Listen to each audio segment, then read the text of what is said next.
there are people on the right who are simultaneously doing much the same thing. Like a group on the Libertarian right who sound very much like Noam Chomsky on the left, who sound very much like Bernie Sanders on foreign policy. I don't know what to make of that other than they're just wrong. So Tucker Carlson yesterday, he did a show with a comedian, and this comedian, I guess, is a libertarian. And Tucker Carlson was talking with this guy, and this guy started ripping into Wiliam F. Buckley, and it led to this kind of odd exchange. Whatever this atrophy. Can I also just say, that is probably the only fucker in the world who can wear a beard and somehow look less tough with it. It's kind of remarkable. Like, you get a beard, you're supposed to automatically be like, oh, your fucking, toughness quotient's gone up. Maybe not to like Chuck Norris level or Stallone levels, but like a little bit. Somehow it's just gone down, and that's kind of weird. That's what I'm doing. I think it's accelerating. I mean, it's look, and again, just like you said, I'll disclaimer as well. I'm talking about people who I don't necessarily like. Like, I view Bill Buckley as one of like the great villains of the 20th century. I think he ruined. I couldn't agree more. Yes, but he was clearly also CIA, by the way, but he was also a very intelligent guy and witty, and was not speaking down to his audience. And like again, Tucker's a super talented broadcaster, and I think Tucker's a smart guy. I'm just wondering why. Like, I would love for him to explicate why he thinks Bill Buckley was one of the worst forces of the 20th century. Like, that'd be good to know. And Bill Buckley was the most prominent conservative of the 20th century.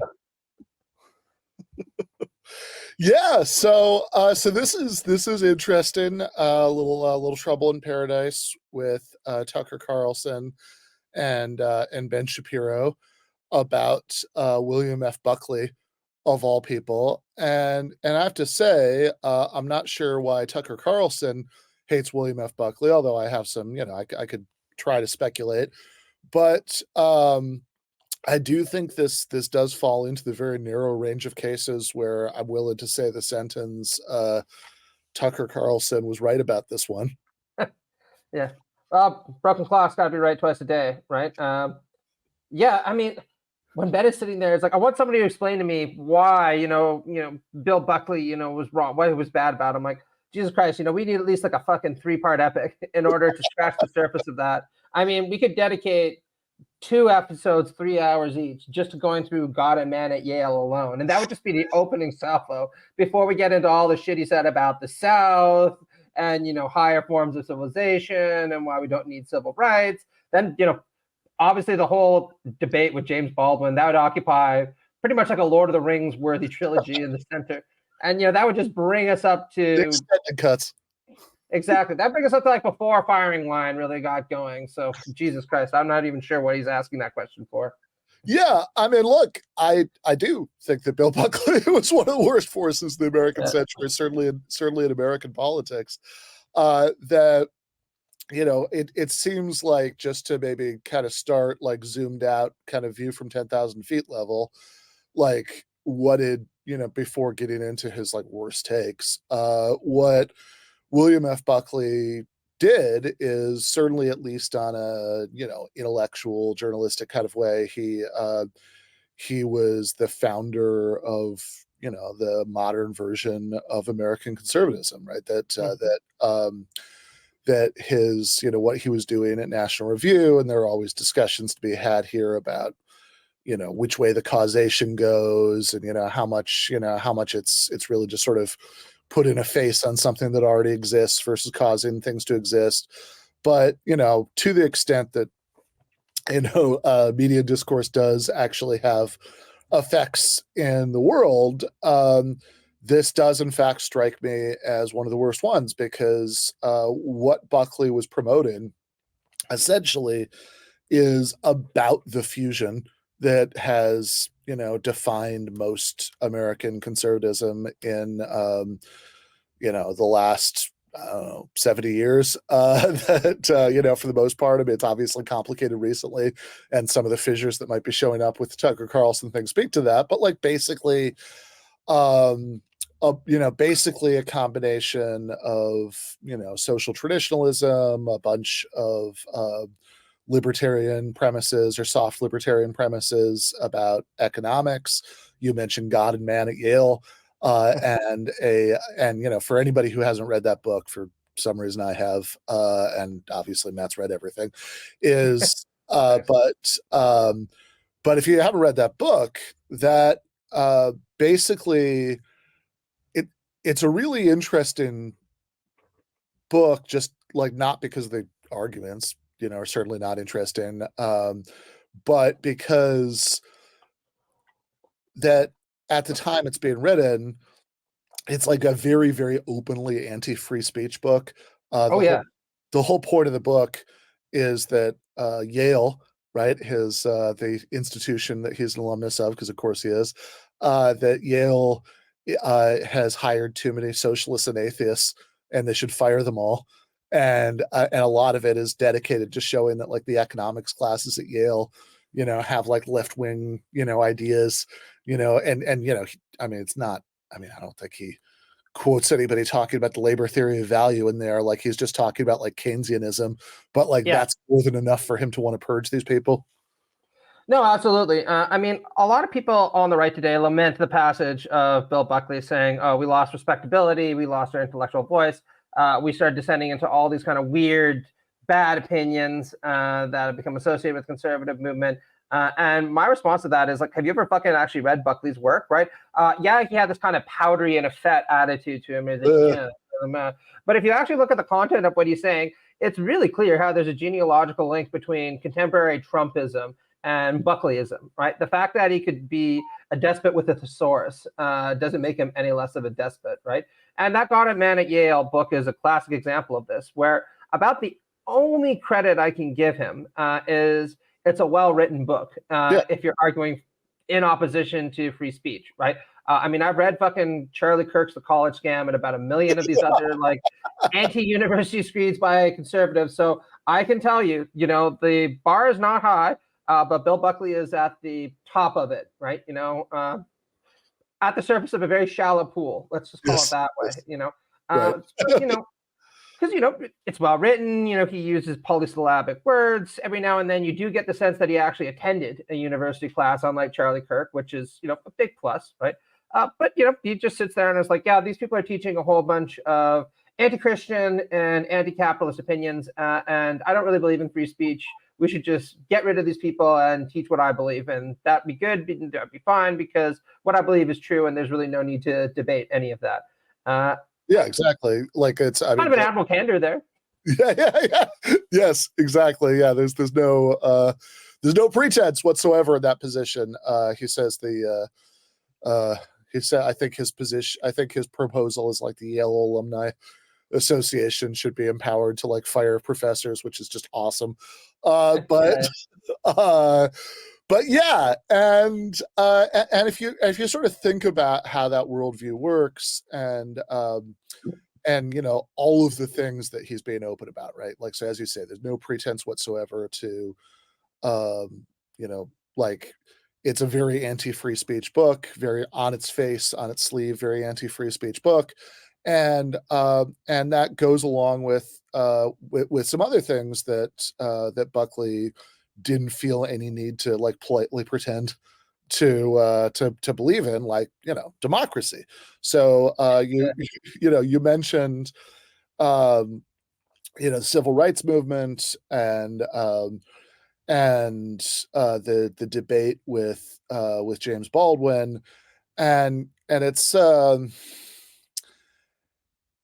seems like in both of those contexts, right, there's this notorious unsigned editorial, but like, it's the voice of the magazine, right? The magazine collectively editorializing, and as he's running it, that opposed the civil rights movement in the 1950s, and of course he actually did this very strange debate with James Baldwin at it was either Oxford or Cambridge. I don't remember which one. I think it was Oxford. We watched it, actually. People we did. I remember it very well. I just, those two places blur together in my head. But Oxbridge, right? Yeah. Yeah. And in that, in both contexts, right? Like, he's he's not even really trying to do the states' rights thing. He's making this sort of very openly anti-democratic argument that, like, essentially is that white people are culturally superior, so they should be in charge.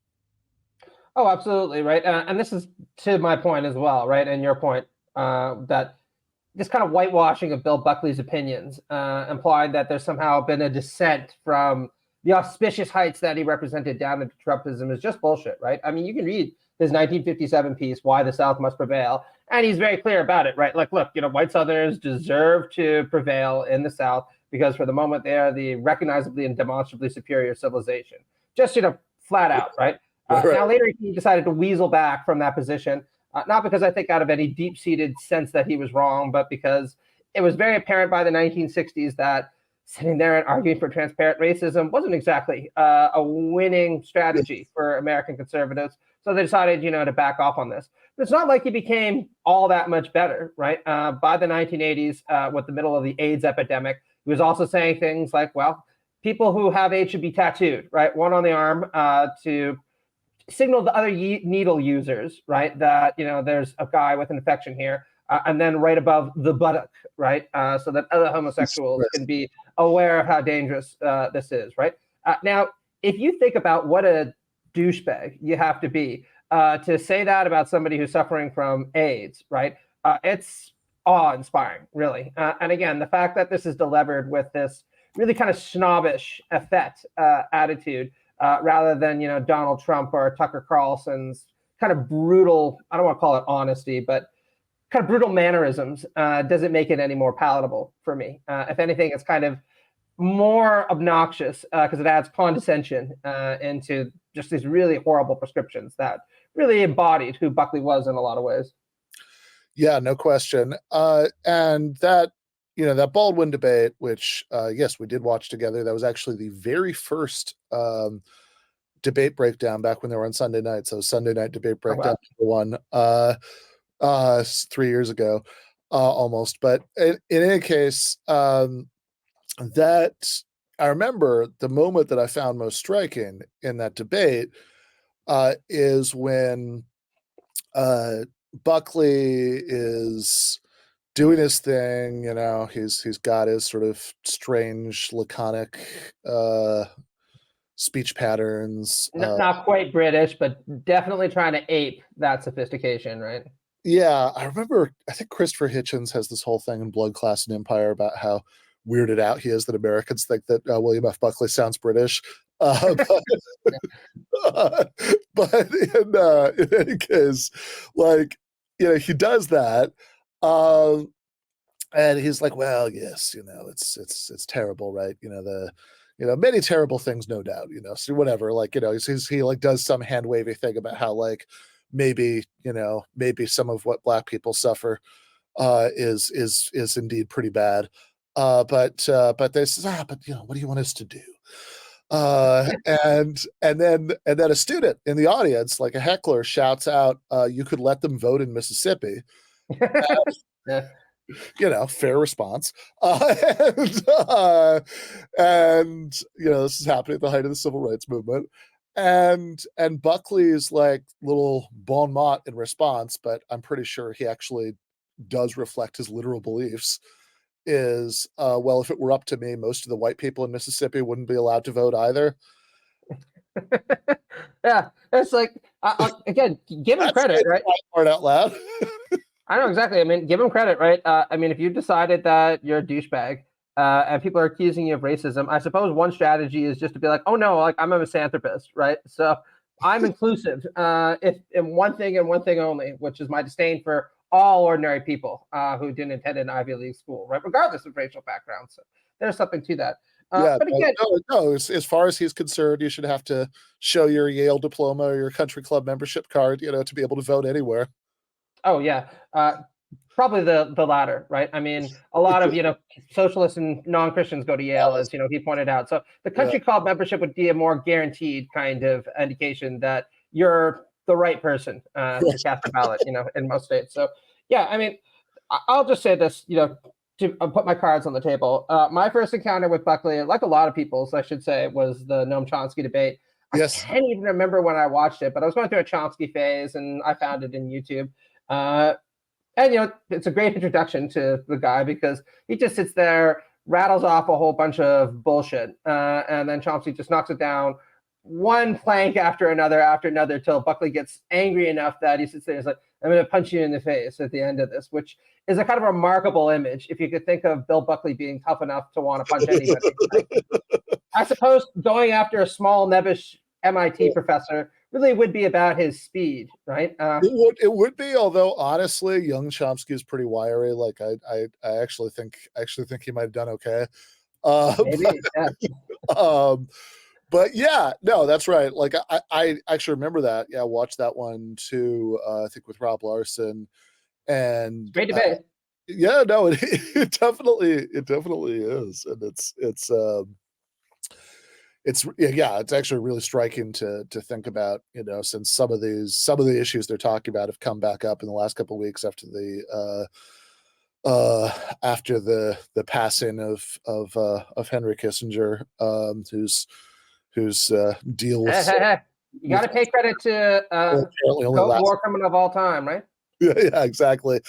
So you do get all these people now who've like come out of the woodwork to be like, you know, maybe we did have to bomb Cambodia and that was okay, actually. But yeah, that's I believe when Buckley does that, he's actually I think in his head when he said that to Chomsky, I think he was being witty because he thought, you know, because it was a callback to a time that he had just unambiguously lost his cool very notoriously with Gore Vidal when Buckley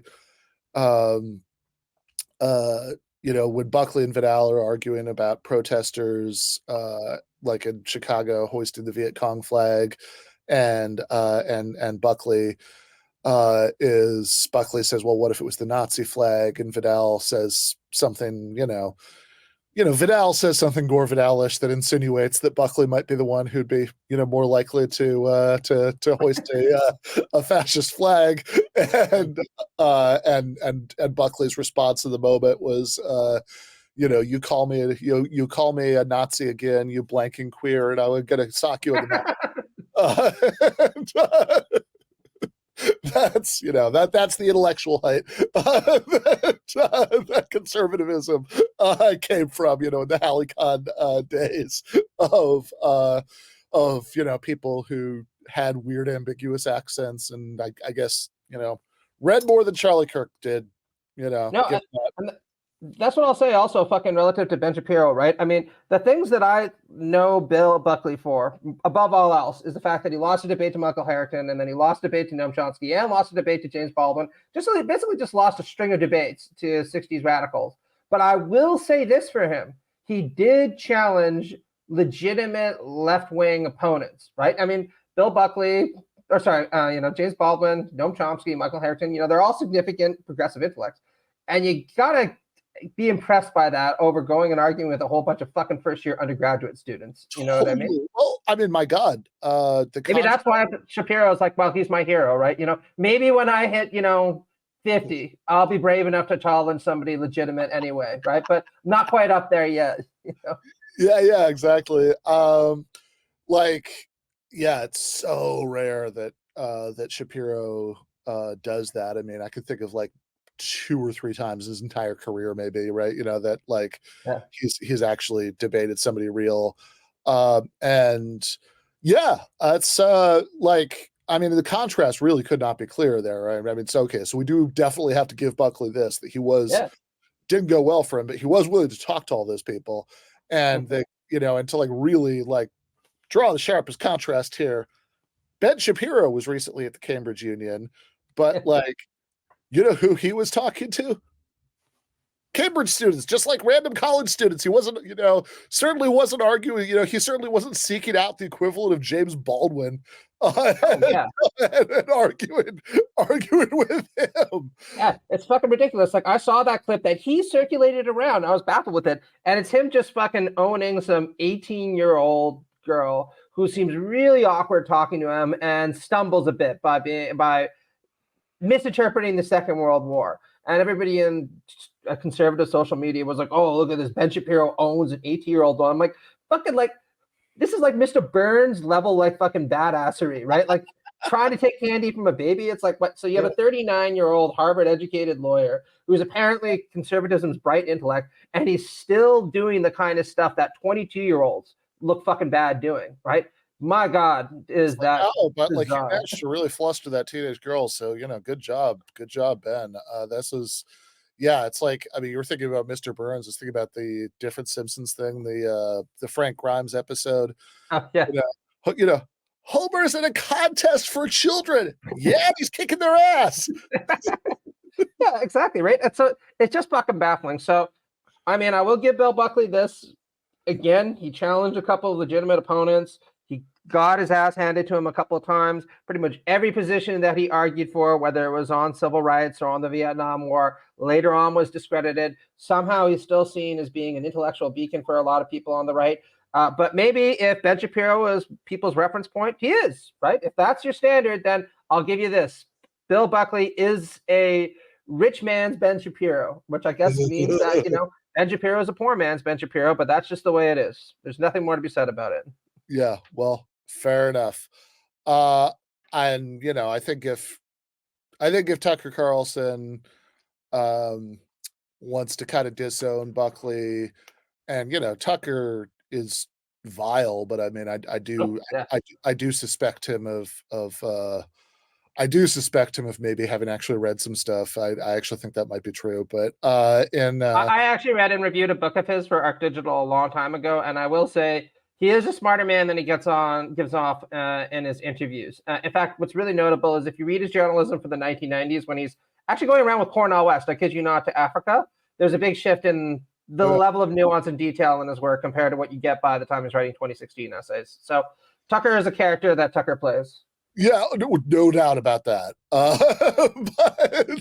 But yes, I mean, the fact that, this is always what bothers me about, like, I feel like this is kind of faded away now, but like a few years ago, there was this rash of people who were like left or leftish adjacent who like sort of wanted to like be like, well, Tucker actually, makes some good points. Yeah, I remember that. Yeah. And what always got me about it is like, come on, man. Is it really this hard for you to spot somebody who's like cynically playing a character? I remember when Tucker was the ultimate, like he was the kind of conservative that the Chapo guys call a bow tie dipshit. Like, like he literally wore a little bow tie and he had, and he'd go, go on Crossfire and spout, George W. Bush, National Review kind of talking points. And then he did the most superficial possible reinvention. And never, all these people just fell for it. It's amazing. But like, given that he probably has read more than Ben Shapiro has. And even though I think it's very surface level, right?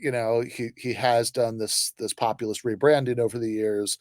So it does make some sense to me that he would want to disown Wiliam F. Buckley now, because he probably knows enough to know it's like, okay, this guy was the sort of walk-in embodiment of the, like the Wall Street Journal editorial page made flesh, right? That this is, so like, if you're trying to present yourself as something that's very different from that, right, it does actually make some sense to me that you would want to distance yourself from the Buckley legacy. But I guess I'm on, I kind of want them to, I kind of want conservatives to embrace that legacy because it's truth in advertising. So I don't know. I don't know. Maybe I'm on Ben Shapiro's side here.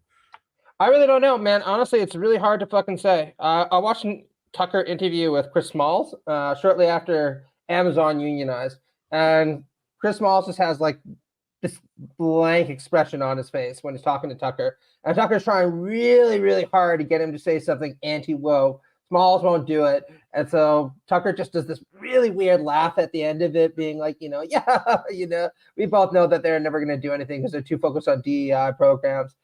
And I'm like, it's just something so cringe about this, right? It's like being in the middle of like a Charlie Kaufman film, watching somebody do something really awkward.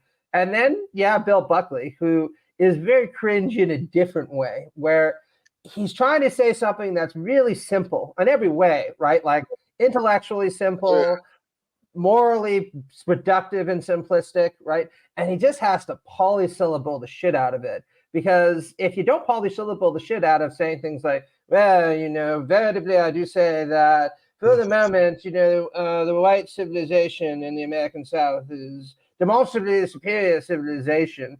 And you just say something like horribly racist, right? It's just going to come across really badly. So who's better, who's worse? I don't know. I'm very tempted to just follow Shakespeare and say, a pox, or plague on all of their houses, every single one of them, right? Yeah. Yeah. Well, absolutely. I do remember that segment very well, right? Because what happened was that Chris Smalls had been fighting on Twitter with AOC because that's right, yeah. Like she said she was going to do some rally with the Amazon workers, and then then she ended up canceling, and there was like some back and forth about that. So AOC and Chris Smalls had some kind of beef, which is why he got invited on, because Tucker was like bringing him on, so he could talk shit about AOC, and it would be like a perfect like populist thing for Tucker because he's like bringing on this like radical black labor union organizer to like say that AOC is bad, and so it's it'd be like the perfect thing for him. But then when Smalls was on, he just didn't play along at all, right? Like Tucker tried to cue him up. He was like, yeah, the AOC didn't show up. He's like, yeah, a lot of politicians didn't show up. Anyway, here's what we're doing. And then Tucker didn't know what to do with it. So like ultimately to end the segment, he had to be like, well, what are you gonna do now? Right. And so Smalls actually had a minute to talk about the union at the end, which was like clearly not the plan for the segment. But of course, if Wiliam F. Buckley had Chris Smalls on firing line, Buckley would have given like a spirited defense of Jeff Bezos's right to run his business as he saw fit, but he would like throw in a reference to Thucydides or something to show that he was smart. Yeah, and he definitely would have commented on, Small's appearance and his disposition, and you're here dressed in your ball cap and with, I must say, a very weird disposition overall and that kind of stuff, and just throwing out the racial dog whistles one after another to the point where there are probably even other conservatives in the room who are like, man, this is like uncomfortable. Like just so weird. So I don't know. I mean, I don't understand what it is about like so many of these conservative pundits being just such odd people when it comes to having very basic conversations, right? I mean, first you have, Tucker Carlson not knowing how to talk to Chris Smalls. Then you have, Bill Buckley not really knowing how to talk to anybody who didn't go to Yale and doesn't have like $2 million in the bank minimum. And then you got Ben Shapiro, who apparently only knows how to talk to undergraduate students. So maybe it's a through line, right? Something that's worthy of investigation over time. Yeah. I do think, and I guess I'll just wrap this by saying that going back to the guy who was who Tucker was talking to in the initial clip, Dave Smith, who I've actually debated. He's like a libertarian podcaster. Oh, really? But the thing, they going back to what Dave Smith was saying at the beginning, it's like, look, I don't disagree that some of the past conservatives were smarter. Yeah. But I don't think that they were, substantively better. Absolutely not, right? I mean, Bill Buckley, again, was better able to articulate the kind of things that somebody like Donald Trump would argue for, right? Donald Trump would sit there and be like, a lot of people out there are coming in, they're weird, I don't like them. And Bill Buckley would be like, it is recognizably the fact that some civilizations have contributed more to world civilization and yada, yada, yada, yada, right? Donald Trump would be like, I hear a lot about AIDS, dirty AIDS, all this kind of thing, just weird, it's scary, right? And Bill Buckley would be like, well, didn't we just experiment with like this kind of weird quasi-Benthamite dystopia of just tattooing people who get a disease, right? I mean, again, credit where credit's due. It's more verbose. Is it any better? No, not at all, right? I'll leave it to people to decide, whether you want your shitty ideas delivered bluntly and with the vocabulary of somebody in grade 6, or concealed beneath waves and waves of rhetorical bullshit that try to make a turd seem like it's something that's polished. Take your pick for which one you like better.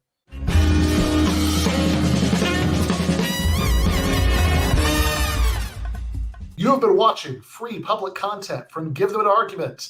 To access every single episode of the show, the main show on Monday nights, all of the streams, all of the debate breakdowns, all of the patron-exclusive postgames on Monday nights, all of the patron-exclusive bonus episodes every week, and much, much more, go to patreon.com/Ben Burgis. I cannot resist ending this with, don't be foolish.